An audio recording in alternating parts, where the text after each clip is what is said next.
Үйөрү кетти коеюн. Үйөрү кетти коеюн. Кошунасынын үйү полностью өрттөнүп жок болгон. Кошунасынын үйү түнү замкание болуп, бул жакка өткөн. Азыр булардын 3 кызы менен чында кире турган, жата турган жерлери жок. Төшөк-бөшөк баары мынакей мебель өрттөнүп кеткен. Окуя болгонуна уже 3 күн болуп атат.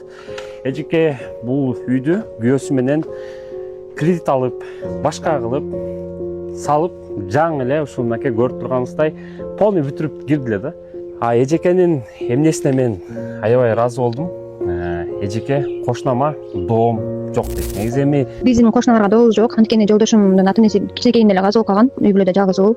Ошого байланыштуу бул жактагы кошуналарыбыз бизге каралашып, ошо жолдошума каралашып, бир туугандай болуп, жакшы мамиледе болуп калышканда. анан ушу кыргыз элинен жардам сурайт. Ошол жерди бир аз тургузуп, кача бы крышасын жаап, 2-3 комнатасын, кача бы бир 2 комнатасын оңдошуп, ошонун крышасын жаап, бир аз болсо да жазга чейин мындай жашап турат кылып, ушул эжелерге бир аз реквизиттер көрсөтүп койгом. Бир аз салымыңыздар кошуп койсоңор, ошол эле жетет эле дейт да эжекечи. Кача бы ушундай кылып кичине кыргыз элинен жардам сурайт элем депчи. Эми ичин көрөбүз, жүрүңүздөр. Кайсыл комнатада жаттыңыздар эле негизи? Биз ошол күнү негедир коркуп эле.